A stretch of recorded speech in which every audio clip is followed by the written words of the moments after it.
साथियों नमस्कार, स्वागत है आपका हमारे YouTube channel study circle with BP में। आपके पूरे परिवार को नववर्ष की हार्दिक शुभकामनाएं।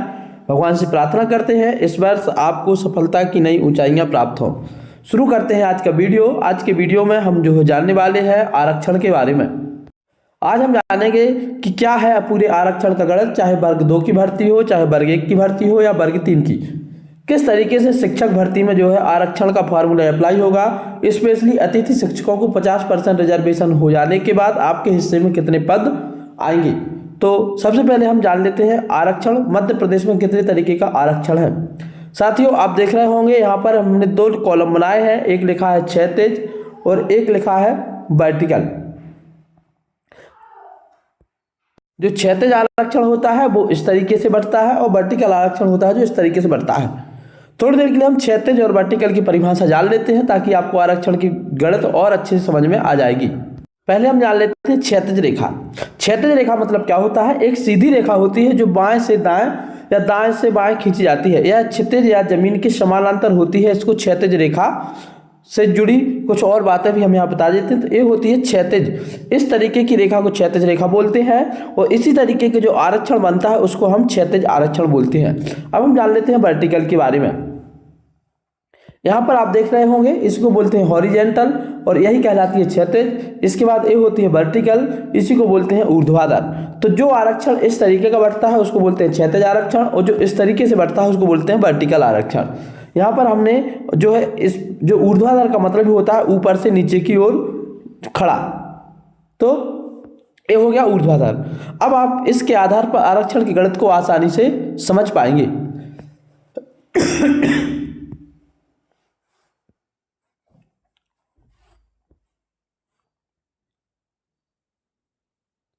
अब हम बात कर रहे हैं आरक्षण के बारे में। तो सबसे पहले हम प्रदेश में देख लेते हैं किस तरीके का आरक्षण है। ओबीसी आरक्षण एक अपवाद है। यहाँ पर 27% आरक्षण जरूर दिखाया गया है लेकिन इसमें से 13% पद होल्ड होते हैं। मध्य प्रदेश में जो आरक्षण है उसकी व्यवस्था आप जान लीजिए। सबसे पहले तो जो है 50% पद यहाँ पर अतिथियों के लिए रिजर्व है शिक्षक भर्ती में। अब क्षैतिज जो आरक्षण होता है वह केवल वर्गवार होता है। तो 5 वर्गों में हमारी पद जो है बढ़ते हैं। एक बढ़ते हैं यूआर में। यूआर मतलब होता है अनारक्षित। इसमें हर कैटेगरी का व्यक्ति जा सकता है जो टॉप मेरिटोरियस होता है। इसके बाद ईडब्ल्यूएस 10% आरक्षण है जो कि आर्थिक रूप से कमजोर सामान्य वर्ग के व्यक्तियों के लिए इसका फायदा मिलता है। OBC other backward class non creamy layer के लिए इसका फायदा मिलता है। एससी और एसटी सबके पद अलग अलग बटे हुए हैं। मध्य प्रदेश में 10% ईडब्ल्यूएस, 27% ओबीसी, 16% एससी और 20% एसटी के लिए रिजर्वेशन है। इसके अलावा तो ये हो गया हमारा हॉरिजेंटल जो है आरक्षण का चार्ट की। इस तरीके से हॉरिजेंटल आपका आरक्षण बटेगा। अब बात करते हैं वर्टिकल की। वर्टिकल आरक्षण में हम देखते हैं तो वर्टिकल आरक्षण में जो आपका आरक्षण बढ़ता है वह बढ़ता है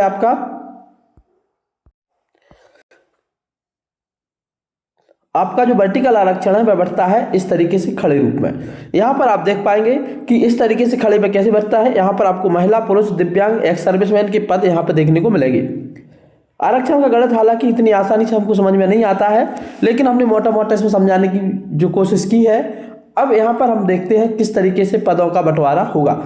ये सीट उस व्यक्ति पर अप्लाई होगी जो पूर्ण रूप से फ्रेश है, ना तो अतिथि है, ना ही दिव्यांग है, ना ही एक्स सर्विसमैन है। महिला और पुरुष के हिसाब से बस यहाँ पर जो आप देख रहे हैं उस पर अप्लाई होगा। अब हम आपको यहाँ पर एक कैलकुलेशन के आधार पर बता रहे हैं। हमने मान के चला है विभाग के पास कुल 20,000 पद है। 20,000 पदों में से 10,000 पद प्रमोशन से भरे जाते हैं, बचते हैं 10,000 पद। तो 10,000 पद जो है आपके डायरेक्ट भर्ती से भरे जाते हैं जिसको हम सीधी भर्ती बोलते हैं। इन 10,000 पदों में से 10% पद एक्स सर्विसमैन के लिए चले जाते हैं, 6% पद जो है आपके दिव्यांग के लिए चले जाते हैं। तो इस तरीके से 16% रिजर्वेशन आपका यहाँ पर खत्म, मतलब 16% पद यहाँ पर चले जाते हैं। अब बचते हैं आपके पास जो शेष पद बस सीधी भर्ती से डायरेक्ट भरे जाते हैं। तो सीधी भर्ती में मान के चलिए आपके पास यदि हमारे पास 10,000 पद थे, 10,000 पदों में से 1,600 पद यहाँ पर चले गए तो अब बचते हैं 8400 पद।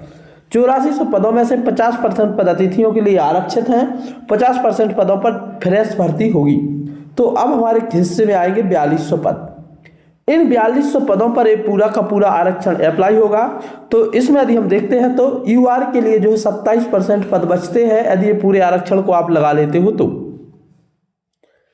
इसके हिसाब से यूआर में आएंगे टोटल 1134 पद। 1134 पदों में से यूआर ओपन का मतलब होता है यहाँ पर पुरुष भी जा सकता है और महिलाएं भी जा सकती हैं।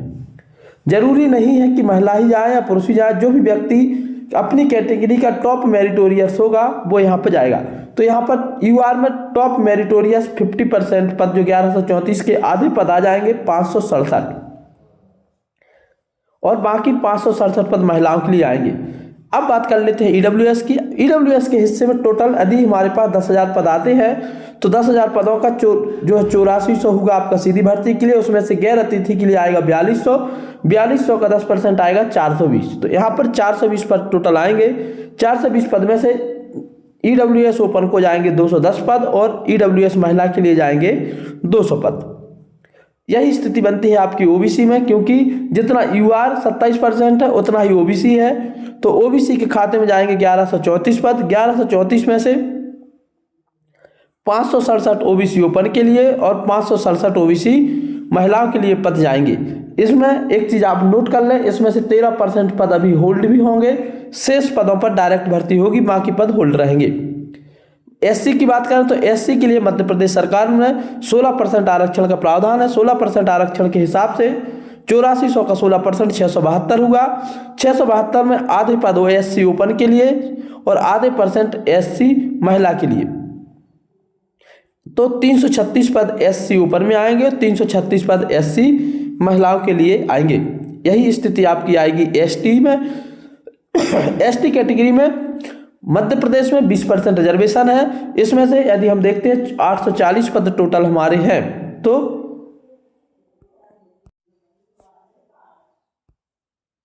यहाँ पे आप देख पा रहे होंगे हमने स्वयं ये सीट जनरेट की है, और इस सीट का जैसे ही हम डेटा बदलेंगे ये पूरा का पूरा जो है चीज़ें बदल जाएंगी। तो कैसे बदलती हैं इसको हम एक बार आपको बदल के बता देते हैं। मान के चलिए 20,000 की जगह हमने मान के चलते हैं 12,000 पदों पर यदि आपकी भर्ती होने वाली है। तो 12,000 पदों पर जैसे हमने इसको अप्लाई किया, जैसे हम इसको अप्लाई करेंगे आप यहाँ पर देख रहे होंगे पूरा का पूरा डेटा बदल गया है। तो जैसे ही आपका नोटिफिकेशन आएगा हम पूरा डेटा इसमें अप्लाई करके आपको पूरी की पूरी एक बार सीट किस हिस्से में कितनी आएंगी सारी चीज़ें बता देंगे। आज की इस वीडियो में इतना ही। अंत तक वीडियो देखने के लिए आप सभी का बहुत बहुत धन्यवाद। पुनः आप सभी को नववर्ष की बहुत बहुत बधाई, शुभकामनाएं। जय हिंद।